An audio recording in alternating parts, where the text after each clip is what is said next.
আসসালামু আলাইকুম। মামুনি kitchen and blog থেকে সবাইকে স্বাগতম। সামনে কোরবানি, তাই তো মামুনি নিয়ে আসলাম খুলনার স্টাইলে গরুর পায়া রান্না করার রেসিপি।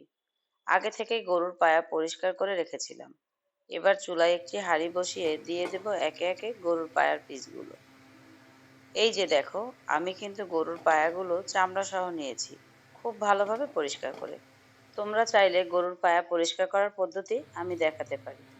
এবার একে একে সব পায়াগুলো দেওয়া শেষে দিয়ে দেব কয়েকটা এলাচ, কয়েকটা তেজপাতা ও কয়েক টুকরো দারচিনি, পরিমাণ মতো লবণ, জিরার গুঁড়ো, হলুদ গুঁড়ো, মরিচ গুঁড়ো, গরম মশলার গুঁড়ো, কয়েকটা পেঁয়াজ,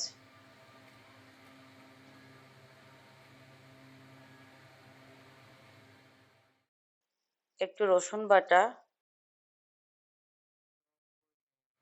ও একটু আদা বাটা,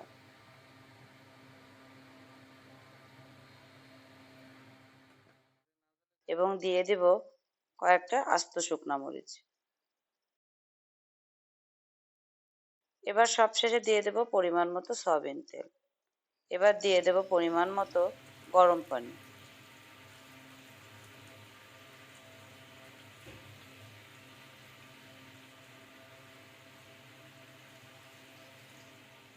এবার সবগুলো মশলা একসঙ্গে একটু নাড়িয়ে চাড়িয়ে এবার চুলাটা অন করে ঢাকনা দিয়ে ঢেকে অপেক্ষা করব পানিটা শুকিয়ে নেওয়া অবধি। পুরো পানিটা শুকিয়ে গেলে দিয়ে দেব আবারও হাঁড়ি ভর্তি করে পানি। সেম প্রসেসে 3-4 বার পানি শুকিয়ে নিব। তাহলেই হয়ে যাবে খুলনার পদ্ধতিতে গরুর পায়া রান্না করার রেসিপি।